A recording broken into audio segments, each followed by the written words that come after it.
Black ghost knife fish పరిరక్షణ స్థితి తక్కువ ఆందోళన శాస్త్రీయ వర్గీకరణను సవరించండి.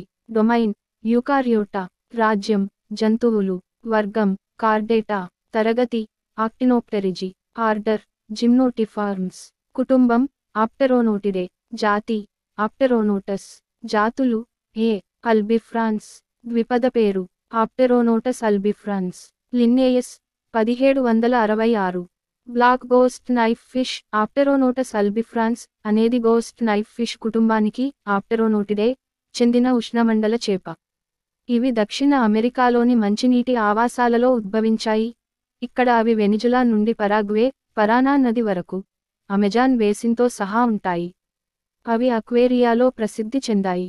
ఈ చేప దాని తోకపై 2 తెల్లటి వలయాలు మరియు దాని ముక్కుపై తెల్లటి బ్లేజ్ మినహా అన్నీ నల్లగా ఉంటాయి. ఇది అప్పుడప్పుడు దాని వెనుక భాగంలో ఒక గీతగా విస్తరించవచ్చు. ఇది ప్రధానంగా దాని దిగువ భాగంలో పొడవైన రెక్కను తరంగాలుగా కదిలించడం ద్వారా కదులుతుంది. ఇది 45 నుండి 50 సెంటీమీటర్లు 18 నుండి 20 అంగుళాలు పొడవు వరకు పెరుగుతుంది. బ్లాక్ గోస్ట్ నైఫ్ ఫిష్ రాత్రిపూట జీవిస్తాయి. ఇవి బలహీనంగా విద్యుత్ చేపలు. ఇవి కీటకాల లార్వాలతో సహా ఎరను గుర్తించడానికి వాటి శరీర పొడవునా పంపిణీ చేయబడిన విద్యుత్ అవయవం మరియు గ్రాహకాలను ఉపయోగిస్తాయి.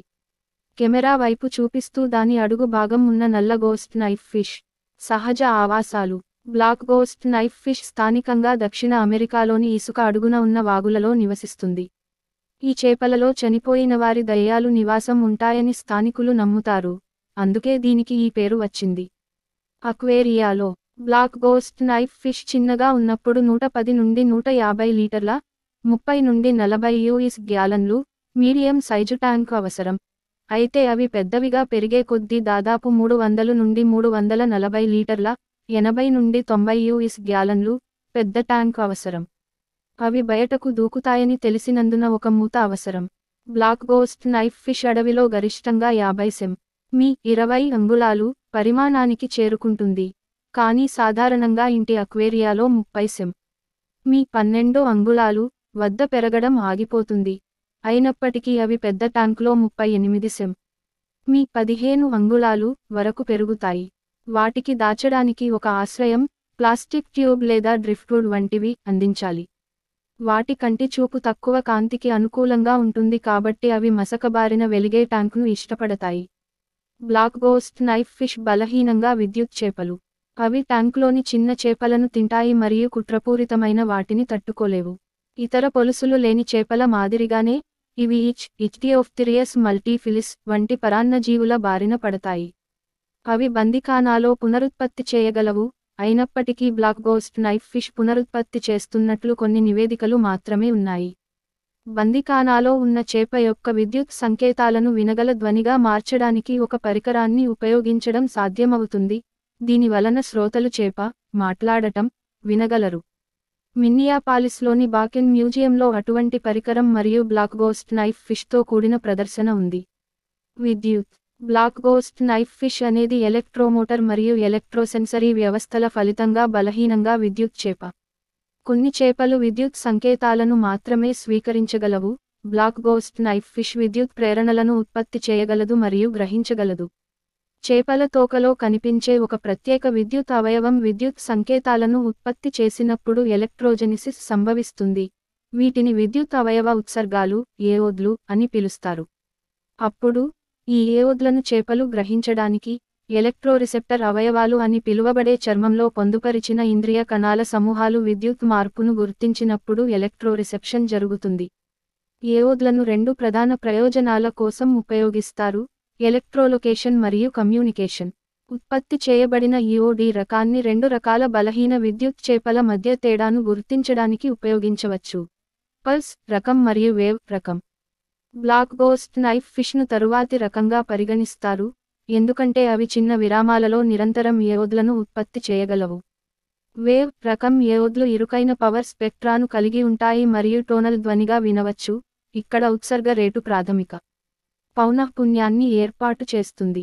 ఏఓద్ల యొక్క దాని స్వంత నిరంతర సైనూసోయిడల్ రైలును విడుదల చేయడం ద్వారా చేప విద్యుత్ క్షేత్రాల సమయం మరియు వ్యాప్తిలో కదలికలను గ్రహించడం ద్వారా సమీపంలోని వస్తువుల ఉనికిని నిర్ణయించగలదు.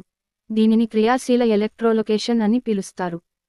స్వీయ ఉత్పత్తి చేయబడిన అధిక ఫ్రీక్వెన్సీ ఏవోద్లను గ్రహించడానికి ఉపయోగించే ప్రత్యేక అవయవాలు ట్యూబరస్ ఎలక్ట్రోరిసెప్టర్ అవయవాలు. మరోవైపు తక్కువ ఫ్రీక్వెన్సీ విద్యుత్ క్షేత్రాలు చేపలకు బదులుగా బాహ్య వనరుల ద్వారా ఉత్పత్తి చేయబడినప్పుడు ఈ నిష్క్రియాత్మక ఎలక్ట్రోలొకేషన్ కోసం ఆంపుల్లరీ ఆర్గాన్స్ అని పిలువబడే వేరే తరగతి ఎలక్ట్రోరిసెప్టర్ అవయవాలను ఉపయోగిస్తారు. అందువల్ల బ్లాక్ గోస్ట్ నైఫ్ ఫిష్ చురుకైన మరియు నిష్క్రియాత్మక ఎలక్ట్రోసిస్టమ్ను ఉపయోగిస్తుంది. ప్రతిదాని స్వంత సంబంధిత గ్రాహక అవయవాలు ఉంటాయి. చేపలు మెకనోసెన్సరీ లాటరల్ లైన్ వ్యవస్థను కూడా ఉపయోగించవచ్చు.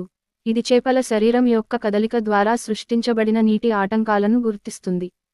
రాత్రిపూట వేటగాళ్లుగా చేపలు చీకటి వాతావరణాల ద్వారా నావిగేట్ చేయడానికి మరియు వాటి ఆహారాన్ని గుర్తించడానికి 3 వ్యవస్థలపై ఆధారపడతాయి. ప్రతి జాతికి ఒక ప్రత్యేకమైన ఈఓడి బేస్లైన్ ఫ్రీక్వెన్సీ పరిధి ఉంటుంది. ఇది జాతులలోని లింగం మరియు వయస్సును బట్టి కూడా మారుతుంది. బేస్లైన్ ఫ్రీక్వెన్సీ స్థిరమైన ఉష్ణోగ్రత వద్ద దాదాపు స్థిరంగా ఉంటుంది, కానీ సాధారణంగా ఒకే జాతికి చెందిన ఇతరుల ఉనికి కారణంగా మార్చబడుతుంది. సామాజిక పరస్పర చర్యకు సంబంధించిన ఫ్రీక్వెన్సీలో ఇటువంటి మార్పులను ఫ్రీక్వెన్సీ మాడ్యులేషన్స్ లు అంటారు. ఈ లు కమ్యూనికేషన్లో కలిగి ఉన్న పాత్ర ముఖ్యమైనది, ఎందుకంటే black ghost knife fish jamming ఎగవేత ప్రతిస్పందనలను అభివృద్ధి చేసింది. ఇవి ఇంద్రియ గందరగోళాన్ని నివారించడానికి స్పష్టమైన వ్యక్తుల మధ్య ఈఓడి ఫ్రీక్వెన్సీల అతివ్యాప్తిని నివారించే ప్రవర్తన ప్రతిస్పందనలు. అంతేకాకుండా ఎలక్ట్రోకమ్యూనికేషన్ సిగ్నళ్లలో లైంగిక డైమోర్ఫిజంపై దృష్టి సారించిన ఒక అధ్యయనం నిర్వహించబడింది. ఆడ బ్లాక్ గోస్ట్ నైఫ్ ఫిష్ మగవారి కంటే ఎక్కువ ఫ్రీక్వెన్సీలో ఏవోద్లను ఉత్పత్తి చేస్తుంది. ఇది లింగ గుర్తింపు కోసం ఉపయోగించబడుతుంది. ఒక అధ్యయనంలో subordinate black ghost knife fish వారి ఏవోద్లలో గుర్తించదగిన క్రమంగా ఫ్రీక్వెన్సీ పెరుగుదలలను గ్రలు ప్రదర్శించిందని కనుగొంది. అయితే ఆధిపత్య చేప అలా చేయలేదు.